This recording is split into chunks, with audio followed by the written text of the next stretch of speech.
우리 할렐루야 찬양대가 늘 최고의 찬양으로 하나님께 영광을 올립니다.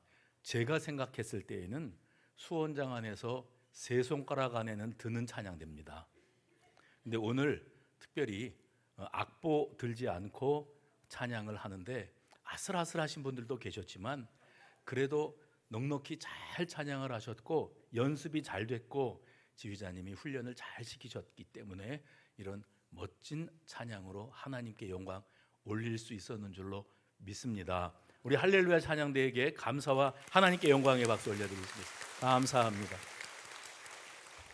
쉽지 않은 일이겠지만 한 달에 한 번은 악보 없는 너무 멋있습니다. 우리 예수님께서 세례 요한에게 세례 받으시고 광야로 이끌림을 받으셔서 그곳에서 시험 받으시는 장면, 마태복음 4장입니다. 그 시험을 이기신 이후에 우리 예수님께서 산에 오르셔서 일반 대중들에게 처음으로 자신을 드러내어 말씀을 선포하시는 게 산상수훈입니다. 그러니까 예수님이 이 대중들 앞에 서셔서 말씀을 선포하실 때에 그 기나긴 설교의 말씀이 마태복음 5장과 6장과 7장에 등장을 합니다. 그리고 그 이후에 8장, 9장, 10장을 보면 거기에는 계속 이어져서 우리 예수님께서 병든 자들을 고치시는 장면들이 계속 이어집니다. 나병 환자를 고치시고 백부장의 하인을 고치시고 베드로의 장모의 열병을 고치시고 또 귀신 들린 자의 귀신을 내쫓으시고 배 타고 가시다가 풍랑이는 바다 위에서 그 바람과 파도를 꾸짖어 잠잠하게 하시고 또 귀신 들린 자 내쫓으시고 중풍병자 고쳐주시고 회당장 야이로의 죽은 딸을 살려내시고 가는 길에 12년 동안 혈루증을 앓던 여인을 고쳐주십니다. 이게 마태복음 8장, 9장, 10장에 나오는 이야기입니다.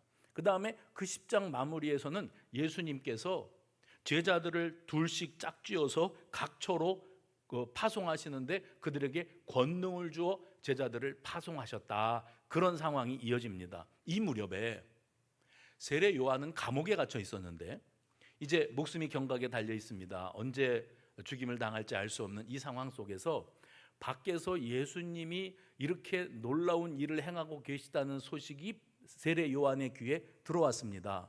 그래서 세례 요한이 자기의 제자를 예수님께 보내서 뭐라고 질문하는가 하면 오신다고 약속되어 있는 그이가 당신이십니까?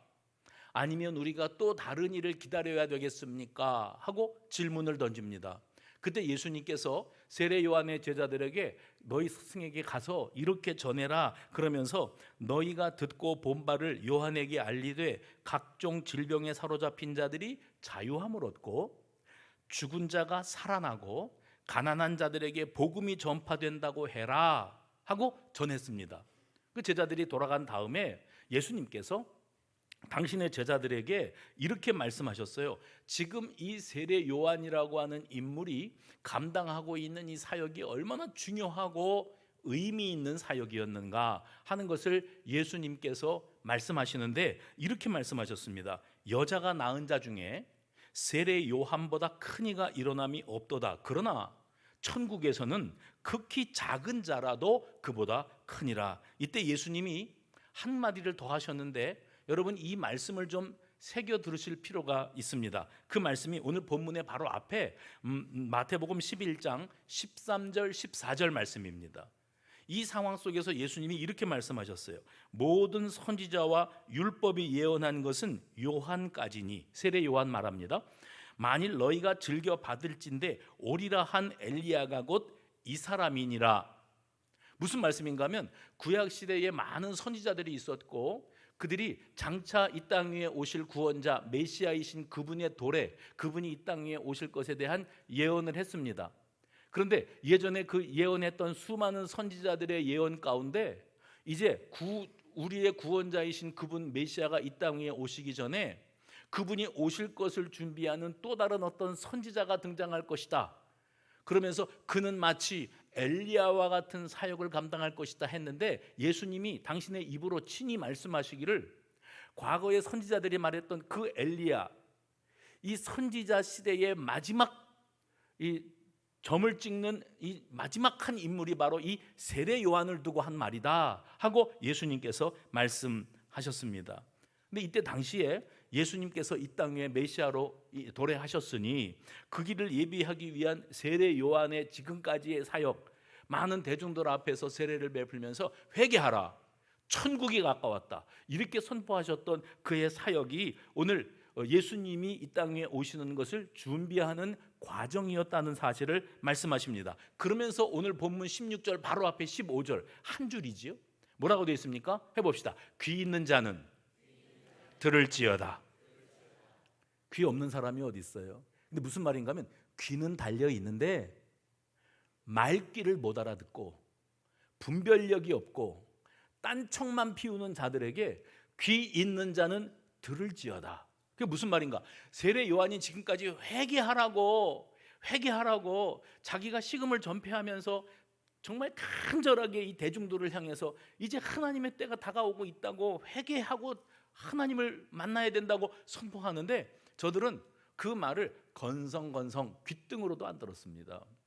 바로 이 모습을 예수님께서 제일 안타깝게 여기시는 겁니다. 분별력 없는 세대, 감동이 없는 세대, 반응이 없는 세대, 공감할 줄 모르는 세대를 향하여 우리 예수님께서 탄식하시면서 하셨던 말씀입니다. 귀 있는 자는 들을지어다. 그리고 이제 오늘 본문이 시작돼요.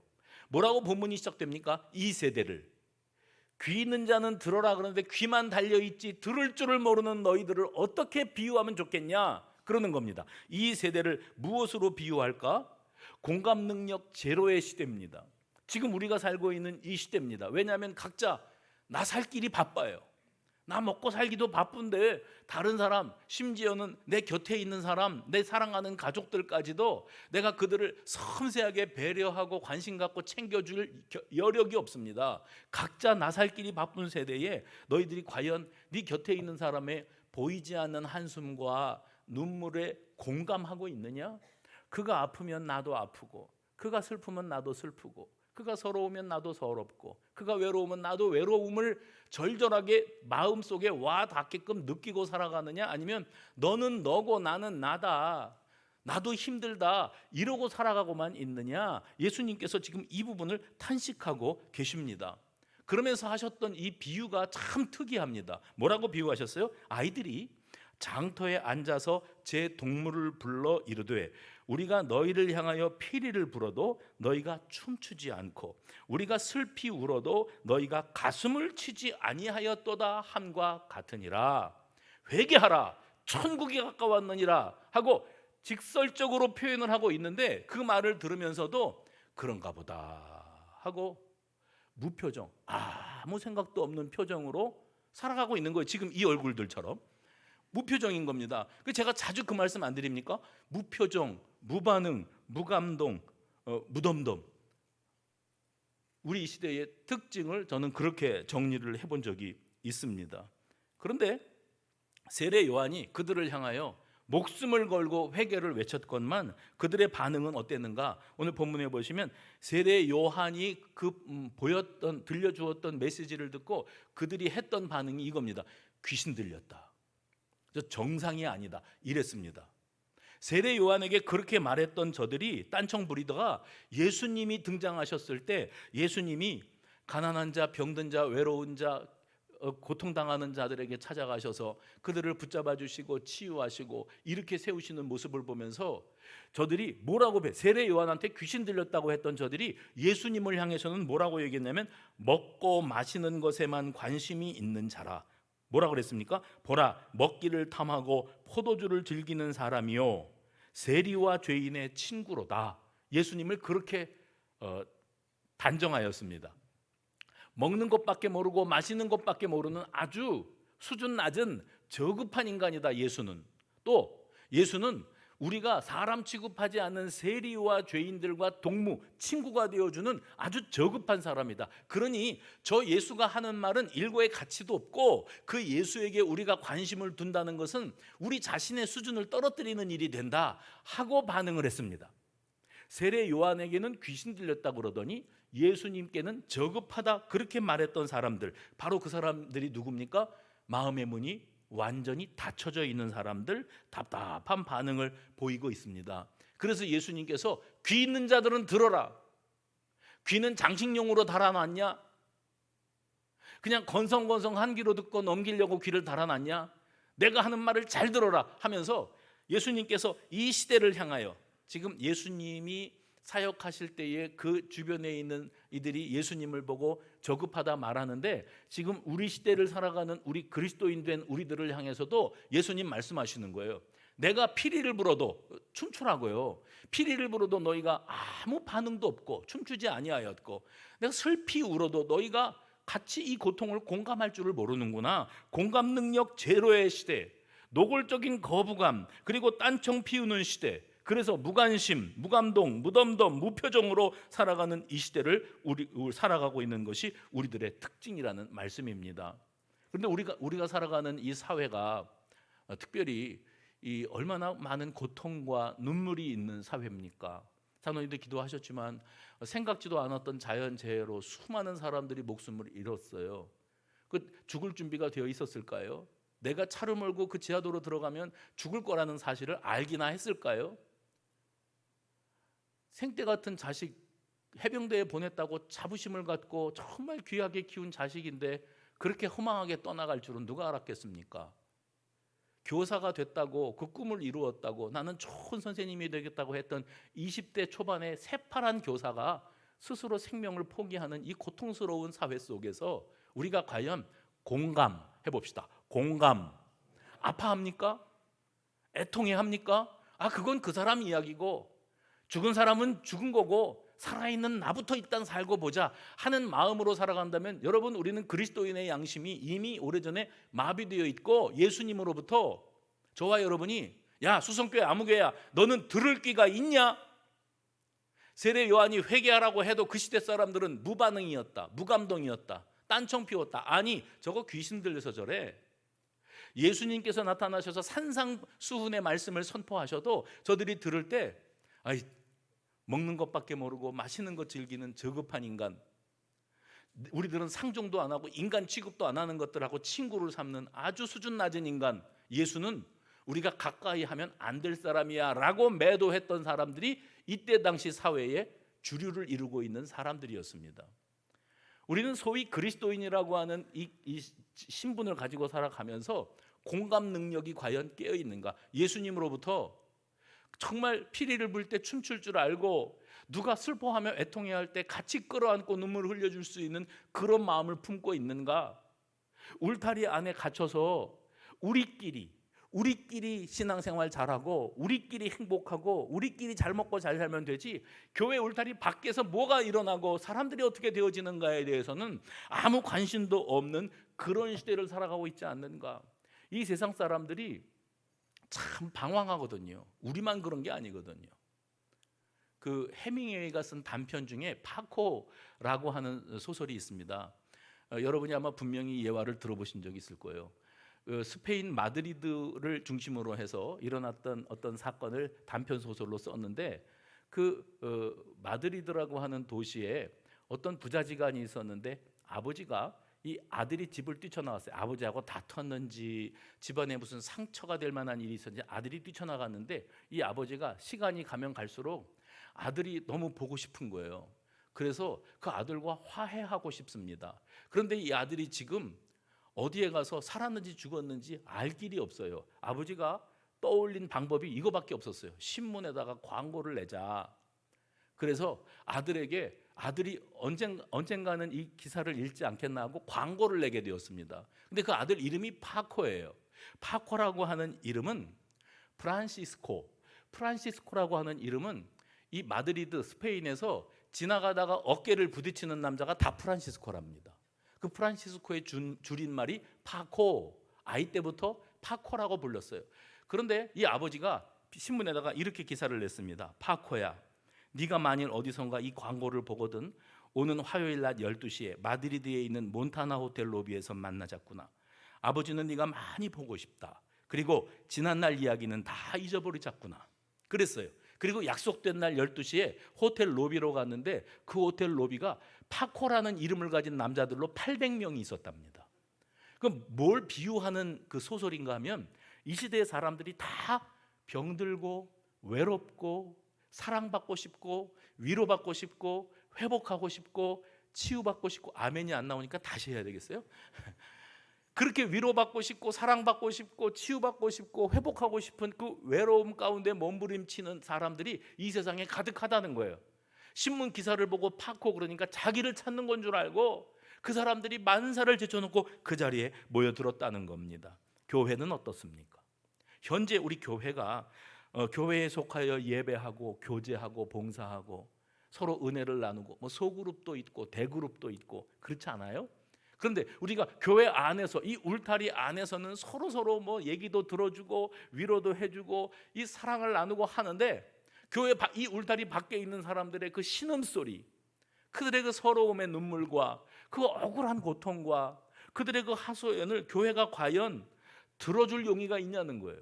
사람들은 용서한다는 말을 하고 싶고 용서했다는 소리를 듣고 싶어 합니다.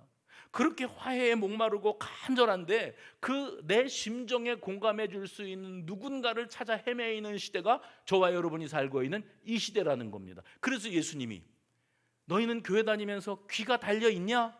귀가 있다면 들어봐라 하면서 이 말씀을 외치고 계시는 겁니다. 눈에 띄지 않는 외톨이들이 너무 많다. 공감해 줄 사람을 찾아 헤매는 영혼들이 교회 안에도 많고 교회 밖에도 네가 살아가는 가정 울타리 속에도 있다 하고 말씀하고 계시는 겁니다. 그런데 예수님이 세리와 죄인들과 교제하고 계신다는 이 일로 말미암아 이때 당시에 사회의 주류층을 이루고 있는 사람들이 그거는 대단히 잘못된, 이거 율법주의자들이죠. 그거는 대단히 잘못된 일이다, 비정상적인 행위다 라고 매도하였습니다. 그런데 그때 주님께서 그들을 들으라고 들려주셨던 말씀이 오늘 본문 11장 19절 말씀이에요. 뭐라고 되어 있는가 하면 지혜는, 한번 읽어봅시다. 시작. 지혜는 그 행한 일로 인하여 옳다함을 얻느니라. 소외되고 사랑이 그리운 사람들, 공감에 목마른 사람들에게 함께 시간을 내어주고 그들과 함께하는 이 모습은 하나님 나라를 보여주는 것과 다르지 않다고 예수님께서 친히 선포하신 겁니다. 그런데 그때 당시 사회 사람들은 그걸 그렇게 생각할 줄을 몰랐습니다. 그들은 고집스러웠고 그리고 그렇게 행동하는 것이 율법적으로도 맞지 않고, 예수님의 행위 말입니다, 가난한 사람들, 병든 사람들, 소외된 사람들을 찾아가는 것이 율법적으로도 옳지 않고 품위가 손상되는 일이라고 여겼습니다. 그래서 마음의 문을 완전히 걸어 잠그고 우리끼리의 문화에 온전히 젖어 있었습니다. 피리를 불어도 춤추지 않고 슬피 울어도 가슴을 치지 않는구나. 예수님의 탄식 소리가 그들에게는 들려오지 않았어요. 이것을 공감 능력 제로의 상태 해볼까요? 공감 능력 제로의 상태. 공감 능력 제로의 상태예요. 여러분 그거 아십니까? 누군가 내 심정을 알아주는 사람만 있어도, 지금 우리 시대에요, 가나안 성도가 120만 명이랍니다. 가나안 뒤집어 놓으면 안 나가거든요. 안 나가. 나 교회 안 나가. 교회를 안 다니는데 내가 하나님을 알고 하나님을 믿어요. 구원의 확신을 갖고 있어요. 근데 교회는 안 나가. 왜냐하면 교회를 떠날 만한 사연이 있었어요. 교회 생활, 신앙생활 하다가 사람한테 치이고 사람한테 상처받아서 나는 상처받아서 그런 교회는 안 다닐란다, 그런 사람이 120만 명이래요. 그들을 보듬어주고 그들의 말에 귀를 기울여 줄 사람이 교회에 없었다는 거예요. 교회의 주류를 이루고 기성세대들은 대부분 다 은혜, 십자가 구속의 은혜와 감격 이러면서도 실상 그들의 관심과 그들의 행위와 언어는 율법주의, 고착화되어 있는 율법주의에 가득 차서 사람을 자기의 기준의 잣대에다 갖다 대고 정죄하고 지적질하는 일에만 열심을 내고 있으니 수많은 사람들이, 특별히 젊은 청춘들이 교회를 등지고 교회를 떠나는 가나안 성도가 된답니다. 그런데 여러분 아십니까? 그렇게 교회를 떠난 가나안 성도들을 누가 노리고 있는가? 이단들이 노립니다. 그리고 그게 먹혀 들어갑니다. 왜요? 너무 외롭고 아무도 내 말을 기울여 주지 않는데 이단들이 찾아와서 다 들어주는 거예요. 다 들어주고 위로해 주는 거예요.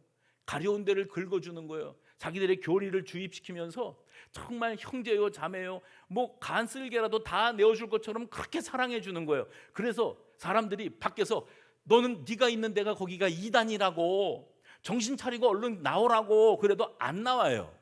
못 나와요. 왜 못 나옵니까? 이단인 줄 아는데 왜 안 나옵니까? 내가 이런 사랑을 받아본 적이 없어요. 교회로 내가 돌아간다고 교회는 차갑기만 하고 냉랭하기만 하고 지들밖에 모르는 그런 끼리끼리 공동체인데, 여기에 오니까 이 사람들은 정말 사랑이 많다고, 그래서 그 사람들이 내 마음을 알아준다고, 교회는 나에게 상처와 실망만 주었노라고 말하는 것이 가나안 성도들의 특징이랍니다. 분명한 것은 교회, 건전한 교리를 가진 건강한 교회들이 많지 않습니까? 그런데 이렇게 건강하고 건전한 교리를 가지고 있는 정상적인 교회들이 뭔가 중요한 것을 지금 놓치고 있다는 겁니다. 그건 바로 뭐냐? 교회들이 스스로 자기들도 모르는 사이에 공감 능력을 상실해 가고 있는 거예요. 이 사회에 대한 공감 능력을 상실해 가고 이 울타리 안에서도 자기들끼리만 행복하고 만족스럽지, 보이지 않는 곳에서 피눈물을 흘리고 한숨 짓는 이들의 그 한숨소리에 귀 기울일 만한 여유를 가진 사람이 아무도 없다는 거예요.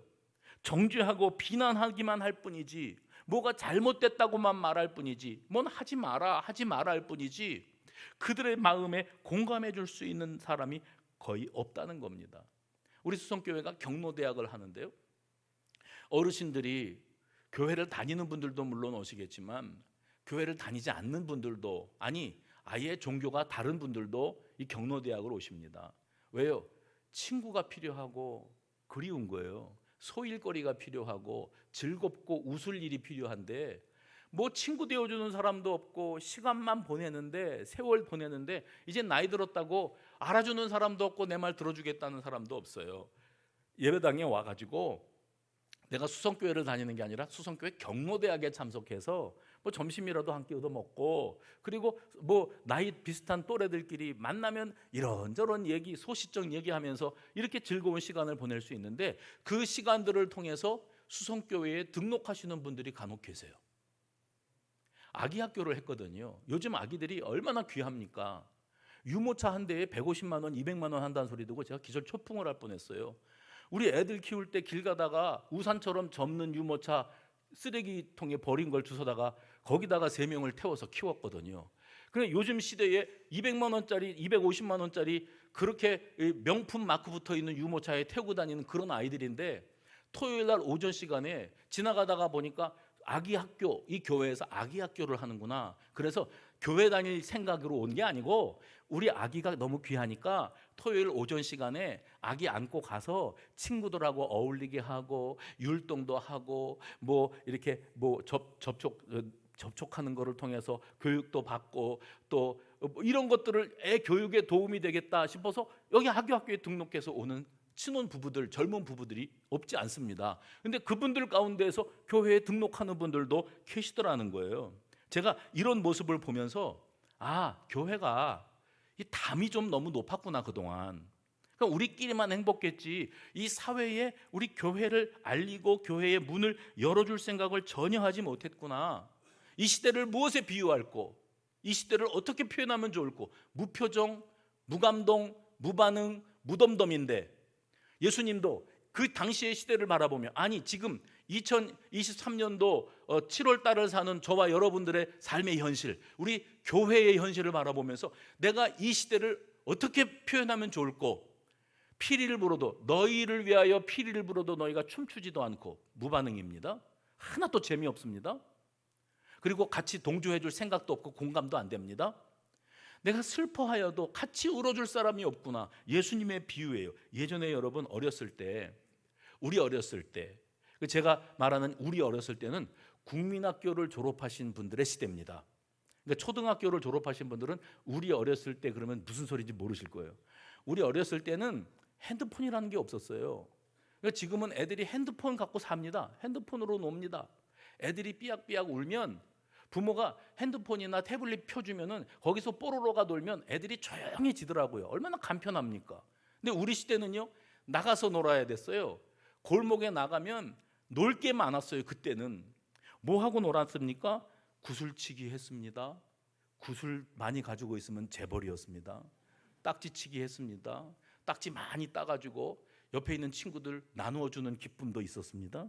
땅 따먹기 했습니다. 사방치기 했습니다. 고무줄놀이 했습니다. 무궁화꽃이 피었습니다도 했습니다. 근데 이런 놀이를 하려면 우리 시대예요. 저랑 같은 동네에 있는지 한번 봅시다. 이런 놀이를 하려면 일단 골목으로 나가서 빽빽 소리를 질러야 했어요. 나랑 같이 놀 사람, 그거 했어요. 여기 우리 동네 사람들 여기 있네. 그리고 애들이 반응이 신통치 않으면 그러면 남의 집 친구네 집 문을 두드리면서 개똥아 놀자 그랬어요. 그러면 달려 나왔어요. 그렇게 하고 놀았던 시대가 있습니다. 근데 지금 이 시대는 나랑 같이 놀 사람도 없고 나와서 놀자 해도 반응도 없습니다. 각자가 다 자기 살기가 바빠요. 냉랭한 시대입니다. 그래서 우리 사는 시대를 뭐에 비유하면 좋을까? 예수님께서 이 사회를 그렇게 표현했는데 지금 우리 시대는 맞장구 쳐줄 사람, 같이 놀아줄 사람, 관심 가져줄 사람, 그리고 해봅시다, 공감. 내 마음 같은 사람이 없어요. 찾아볼 수가 없는 겁니다. 그래서 오죽하면 이 시대 교회들이 얼마나 냉랭하고 이 사회를 외면하고 자기들끼리의 문화로 살아가고 있는지를 예수님도 탄식하고 계시는 겁니다. 사람들이 다 괜찮으세요? 요즘 어떠세요? 하고 인사말을 건네면 다들 뭐라 그러냐면 괜찮지요. 얘 별일 없어요. 잘 살고 있어요. 내막을 들여다보면 괜찮지 않아요. 잘 살고 있지 못해요. 힘들어 죽겠어요. 그런데도 인사로 그러는 거예요. 괜찮다고, 잘 살고 있다고. 여기서 잠깐 제가 여기 젊은 청년들에게, 특별히 청년들 가운데 남성 청년들에게 제가 드리고 싶은 말씀이 있어요. 데이트를 하다가 여자친구가 갑자기 삐져요. 나는 집에 들어갈래. 다음에 연락하자. 그러면 영문을 몰라요. 왜 저래? 내가 뭘 잘못했어? 뭐 서운한 거 있어? 영문을 몰라요. 그 이유가 어디 있는가? 그 베스트셀러 중에 금성에서 온 남자, 화성에서 온 여자 뭐 이런 책이 있습니다. 그 책에 보면은 그렇게 되어 있어요. 여자는 오로지 관심이 어디에 있는가 하면은 사랑받는 거예요. 사랑받고 있다는 느낌, 내가 존중이 여김을 받고 있다는 느낌, 이 남자가 내 마음을 공감해주고 있다는 느낌만 있으면 살맛이 납니다. 거기서 에너지가 나오는 겁니다. 그것밖에 없습니다. 그래서 만약에 부부지간이나 연인지간에 문제가 생겼다면 남자가 자기 여자한테 충분히 내가 너를 사랑하고 있다 하는 느낌을 심어주지 못한 거예요. 근데 그거는 말로 사랑해 그런다고 해서 이 사람이 나를 사랑하는구나 하고 감동을 받는 게 아니더라고요. 여자는 뭘 통해서 사랑을 느끼는가 하면 표정, 눈빛, 말투, 행동, 태도, 그 모든 것들을 순간 종합해서 이 인간이 나를 진짜 사랑하는구나, 나 사랑받고 있어, 이 사람이 내 마음을 공감해, 내 마음을 알아줘, 나는 행복한 여자야, 이겁니다. 그러면 살 수 있어요. 근데 남자는 사랑을 충분히 줄 수가 없습니다. 왜냐하면 우리 관심은 문제가 생기면 문제를 해결해 줘야 돼. 무슨 말인지 아시죠? 문제가 있으면 답을 제시해야 되지. 근데 제가 이번에 6시 내 고향을 목요일 날 보다가 경남 양산의 비닐하우스에 70대 노부부가 무슨 작물을 키웠는데 리포터가 찾아가서 뭐 작물에 관한 이런저런 얘기하다가 이런 질문을 던져요. 리포터가 할머니한테. 근데 평상시에 그 아버님이 사랑한다 소리 자주 하세요? 이러는 거예요. 그러니까 그 할머니가 내가 50평생을 같이 살면서 사랑한다는 말을 한 번도 들어본 적이 없대. 그러니까 그 할아버지한테 사랑한다고 한번 해보세요 그랬거든요. 못한대. 죽어도 못한대. 근데 우리 남자들 입장에서는 50년 동안을 살아왔는데 사랑한다는 소리를 한 번도 안 했으면 그래도 눈빛만 보면 알 거 아니에요. 이게 사랑하는 건지 그냥 거시기 하는 건지. 근데 그 할머니는 사랑한다는 말을 한 번 들어본 적이 없다는 게 나이 70평생 지금도 서운하대. 그래서 리포터가 시켰어요. 온 전국에 방송되는 카메라 앞에서 할아버지 보고 사랑한다 해보세요. 못해. 아이 사랑한다 한마디만 해보세요. 그러니까 이 경상도 할아버지가 사랑한다, 옛다 사랑한다. 근데 놀라운 건 옛다 사랑한다잖아요, 말소리로만. 근데 놀라운 건 그 할머니가 너무 좋아하는 거예요. 내가 50평생 살면서 이런 소리를 듣는 날이 올 줄은 상상도 못했다는 거예요. 너무 감동받더라고요. 그래서 여자는 사랑이면 끝이다. 사랑이면 끝이에요. 그런데 남자는 그게 아니에요. 그래서 대화가 이렇게 흘러갑니다. 여자가 뭐라 그러면 그러니까 나보고 뭘 어쩌라는 거야. 왜요? 자기가 해결해야 된다고 생각하니까. 답을 줘야 되는데 답을 못 주니까. 그러면 여자는 꼭 이렇게 말합니다. 내가 뭐 당신 보고 어쩌라는 게 아니라 그냥 그러니까 그렇다는 거야. 뭐예요? 그거는 나는 내가 이런 반응과 말을 했을 때 당신에게서 어떤 반응이 나오는지를 통해서 당신의 나를 향한 관심과 사랑과 공감 능력을 확인하고 싶어. 그건 겁니다. 만약에 여기 남성 동지 여러분, 여러분의 아내가 우리 뭐 먹을까 그랬을 때 뭐 먹자 그 소리 절대 하시면 안 됩니다. 살아보셨죠? 뭐 먹을까 그럴 땐 이 여자가 이미 자기가 먹고 싶은 게 결정이 나 있습니다. 우리는 평생을 그거를 찾아가야 돼요. 지금은 뭘 드시고 싶을까? 그래서 스파게티를 드실 때가 다가왔어요. 그러면 여자가 우리 뭐 먹을까 그러면 남편이 스파게티 먹자 그래야 내 마음을 알아주는구나, 나를 사랑하는구나. 뭐 먹을까? 그런데 우리 뼈다귀 해장국 먹자 그러면 당신 날 사랑하는 거야? 나한테 관심이 있긴 있는 거야? 그게 왜 그쪽으로 튑니까? 그게 그쪽으로 튑니다. 이게 남자와 여자하고 차이예요. 부부 학교를 이제 9월 달에 할 건데 이런 거 하는 겁니다. 남자하고 여자는 근본적으로 다르다. 한 사람은 화성에서 살다 왔고 한 사람은 금성에서 살다 와서 아예 사고 방식 자체가 완전히 다르다는 거예요. 만약에 죄송합니다. 이거는 우리 집에서 지난 주중에 있었던 얘기인데 만약에 여러분의 아내가 아프다 그러면 장로님 뭐라고 그러시겠어요? 나 아파 죽겠다. 그러면 제가 뭐라 그랬는 줄 아십니까? 병원 가라. 아프다는 소리 하지 말고 병원 가라. 내가 의사냐? 왜냐하면 남자들은 해결을 해줘야 된다고 생각을 해요. 근데 아프다 그러면 내가 고쳐줘야 되는데 내가 고쳐줄 능력이 안 돼. 공부를 징글징글 못했어. 그래서 의사가 못 됐어. 그러니까 방법은 아프냐? 병원 가라. 땡. 오답이었어요. 한술 더 뜨는 사람도 있습니다. 아프다 그러면 너만 아프냐? 나도 아프다. 한술 더 떠. 땡입니다.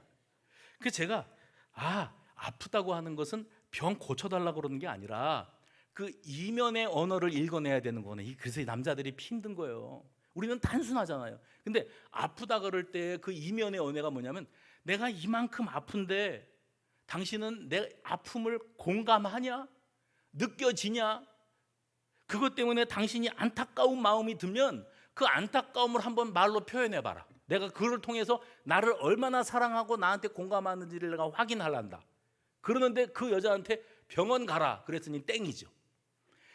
정답은 아닌데 대충 이렇게 나가야 정답에 가까울 것 같아요. 당신 많이 힘들겠네.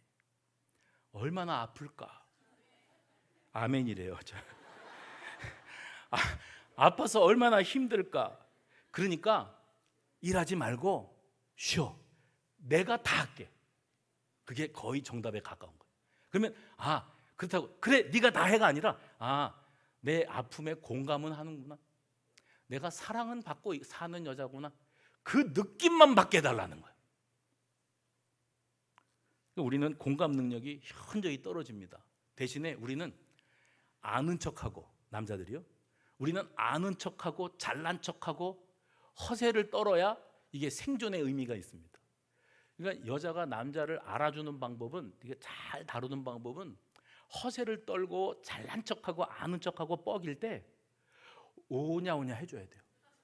당신 정말 똑똑하다고, 나는 몰랐다고, 어떻게 그런 걸 할 줄 아느냐고. 그렇게 해야 남자를 다룰 수 있지. 아이고 아이고 또 시작이다. 그래 잘났다. 그러면 곡물도 없는 거예요. 그래서 제가 요즘에 청년들이 MBTI 뭐 아주 MBTI에 푹 빠져서 합디다.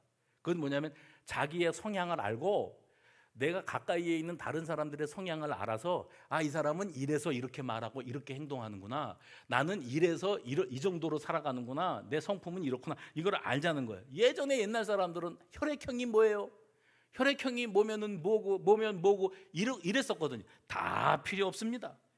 성격 분석이고 뭐고 다 필요 없습니다. 서로 얼마나 다른 세계를 살고 있는 사람들인지를 먼저 알아야 돼요. 상대방을 이해해야 되고, 그 다음에 이건 틀린 게 아니다. 틀린 게 아니라 우리는 한쪽은 별이 다르다. 배경이 다르다. 금성에서 왔고 한 사람은 화성에서 왔기 때문에 이거를 조화롭게 맞추고 살아가는 방법밖에는 없다. 남자들은 살맛이 안 나요. 왜냐하면 내가 잘난 척할 때는 내 아내밖에 없고 내 자식들밖에 없는데 나를 알아주지를 않아요. 나를 지켜 세워주지를 않아요. 내가 아는 척하는데 나를 무시해요. 그 살맛이 안 나요. 여자들은요, 사랑받고 있다는 느낌만 주면 돼요. 그러면 뭐든지 할 수 있어요. 근데 그 느낌이 와닿지를 않아요. 그러니까 사랑받고 있다는 느낌을 확인시켜 주기만 하면 살맛이 납니다. 행복합니다. 그래서 여자들은 남자를 지켜 세워줘야 되고, 남자는 다정다감하고 친절하고 정기적으로 속에 있든지 없든지 말로 한 달에 한 번만 사랑한다 해주고, 또 부드럽게 같은 말이라도 거칠게 하지 말고 부드럽게. 그래서 애들한테 여자들이 제일 많이 하는 말이 뭐냐면 예쁘게 말하라고. 예쁘게. 남편한테도 그렇게 말하고 싶은 거예요. 제발 좀 말을 예쁘게 하라고. 왜 이렇게 분위기 파악을 못하느냐고. 내가 사랑받고 있다는 것만 느끼게 해주면 나는 당신을 위해서 뭐든지 할 수 있다고. 그거거든요. 근데 남자들은 오로지 결론만 내주면 되고, 결론만 내주면 되고, 원하는 게 뭔지 말만 하면 내가 해줄게. 그러니까 그런 실수를 자주 하지요. 350만 원짜리 명품 핸드백을 사다 주는 것을 좋아하리라. 그래서 악착같이 물론 좋아하는 여자들도 여기 많이 앉아는 있습니다. 제가 여러분 들고 다니는 가방 다 보고 있습니다. 근데 그것뿐만이 아니고 여자들이 정말 원하는 게 있대요. 그게 뭐냐면 작은 실반지 하나라도 나를 생각해서 내 생각을 하면서 그거를 여기저기 사러 돌아다니고 골랠 때의 그 마음이 귀하다. 물론 비싼 것도 귀하긴 귀한데 그 마음이 귀하다는 거예요. 우리는 그거 이해 못합니다. 그러니까 남자친구가 비싼 거 사가지고 갔다가 턱 안겨줬는데 이게 뭐야? 이게 뭐야? 내가 이런 거 사달래? 그 소리가 튀어 나오지요. 아니 이거 주면은 되게 행복할 줄 알아. 난 너를 행복하게 해주기 위해서 그런 거야. 근데 반응은 영 다르지요. 왜요? 코드가 안 맞는 거예요. 사랑받는 느낌, 이걸로 끝나는 건데 우리는 그것조차 해주지를 못합니다. 교회가 뭡니까?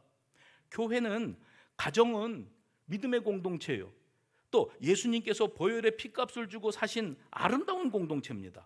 여기는, 교회는, 가정은 누군가가 피리를 불면 누군가가 춤을 춰줘야 되고 누군가가 슬피 울면 같이 통곡을 해주는 곳이어야 됩니다. 예수님은 이때 당시에 무감동, 무관심, 무덤덤한 사회 속에 충격파를 던지셨습니다. 가난한 사람들 속에 같이 하셨어요. 이 사회에서 외면당하고 따돌리는 사람들, 그 사람들의 친구가 되어주시기 위해서 그들에게 다가서셨습니다. 이때 당시 주류 사회에서는 이건 있을 수가 없는 일이다. 저 예수는 지금 무슨 짓을 하고 있는 것이냐.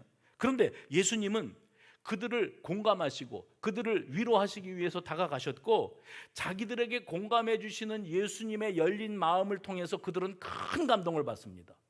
그래서 그 소외되고 병들고 죽어가던, 사회적으로 멸시당하고 인간 취급을 못 받던 사람들이 예수님께로 몰려드는 거예요. 예수님께 마음의 문을 활짝 여는 겁니다. 우리가 이 시대를 살아가면서 여러분 주변에 친구도 많고 이웃도 많고 가족들도 있는데 그 사람들과 그냥 일상의 삶을 사는 것 말고 그냥 따뜻한 대화, 깊이 있는 대화, 그리고 누가 뭐라 그러면 자꾸 지적질하거나 바꾸려거나 가르치려 들지 말고 그랬느냐고, 정말 그랬겠다고, 얼마나 힘들었느냐고 이렇게 해줄 수 있는 사람이 되어준다면, 여러분 우리가 전도지 들고 막 여기 사방을 헤매고 다니면서 수십만 장 수만 장의 전도지를 뿌리는 것보다 누구 한 사람, 그 공감해 줄 사람 찾아 헤매이는 누구를 붙들어 줄 수만 있어도 그 사람을 통해서 영혼이 구원받고 위로를 받고 예수를 만나는 겁니다. 최근에 기독교계 신문의 설문조사를 통해서 가나안 성도 중에서 대부분이 다 청년들인데 이 청년들이 교회를 등지게 된 이유가 뭐냐 물었습니다. 그랬더니 1위가 뭐였는가 하면 교회의 기성세대, 지금 교회를 주도하고 있는 주류들이 베이비 부머 세대예요. 베이비 부머는 6.25 전쟁 직후에 1953년생부터 1963년생까지, 지금 2023년이니까 나이로 계산하면 딱 좋습니다. 60대입니다.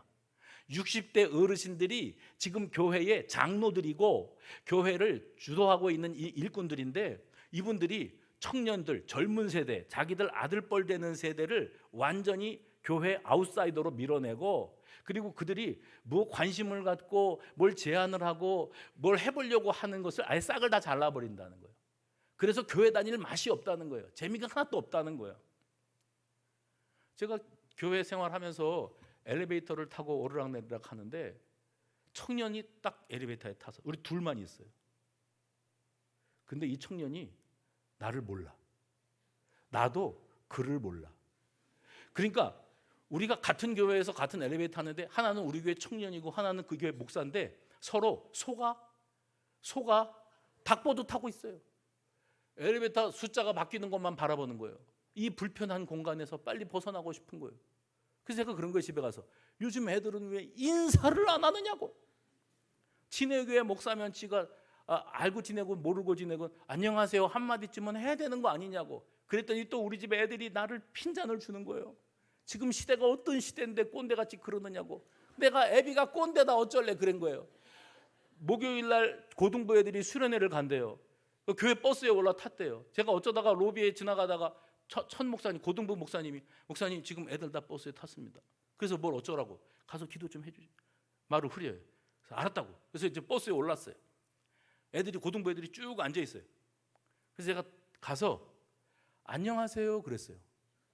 안녕 그런 것도 아니고 내가 얼마나 수준이 있습니까? 안녕하세요 그랬어요.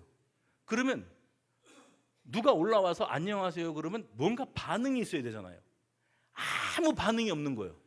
아니 인사로라도 자기네 교회 목사가 올라탔으면 안녕하세요 한마디 해주면 안 돼요?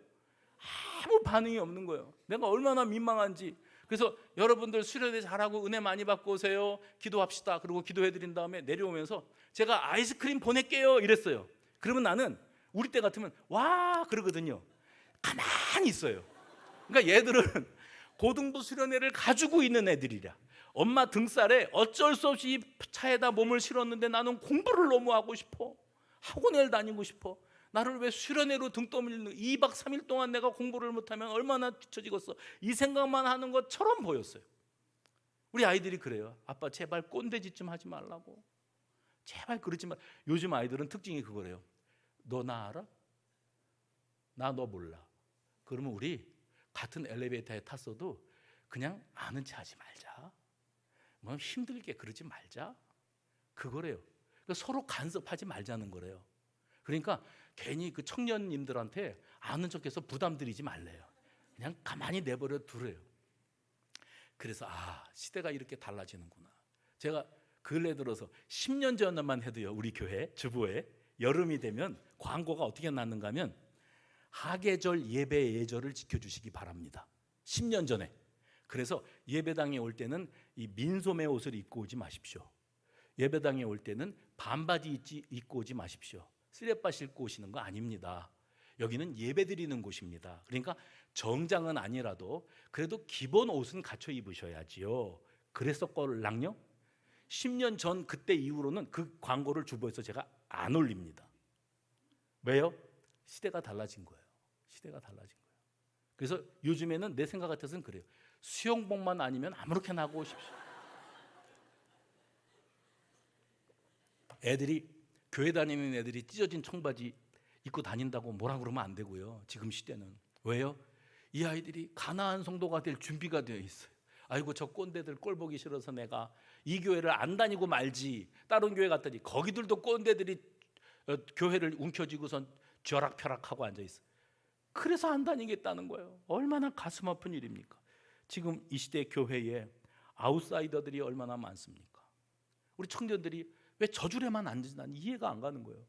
좀 앞에 와서 앉으라고. 근데 자기들은 손님이에요. 청년들이랑 예배드리면 꼭 거기만 앉아요. 우리 목사님들한테 제발 여기 앞에 좀 앉히라고. 이제 다음 세대 아니냐고. 그런데 이 아이들이 이걸 불편해한대요. 자기들이 누가 거기 앉으니까 다 거기 앉는 거예요. 이게 쉽게 바뀌어지지를 않습니다. 품을 내어주지 않고 그들의 공감할 생각도 없고 공감도 안 되고 이 세대의 간격이 너무나 크다는 거예요.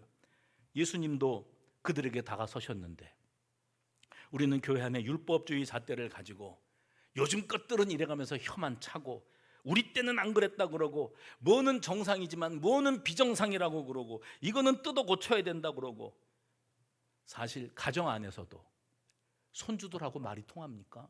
그 아이들이 할머니 할아버지 곁에 와 있으려고 듭니까? 용돈만 받으면 땡입니다. 그런 시대를 우리가 살아가고 있지 않습니까? 예수님이 답답하신 거예요. 귀 있는 자는 들을지어다. 귀 있는 자는 들을지어다. 내가 너희들을 위하여 피리를 불어도 너희가 춤추지 아니하고 내가 슬퍼하고 애통해도 너희가 슬피 울어주지를 않는구나. 왜요? 무덤덤, 무감각, 무감동, 무표정 그러고 있는 거죠. 오늘 하나님 앞에 마음의 문이 열리고 내 가족에게 내 주변에 있는 사람들에게 마음의 문이 열려서 이 담을 헐고 끼리끼리 문화를 무너뜨리고 그리고 이 교회의 품을 좀 넓혀야 될 때인 줄로 믿습니다.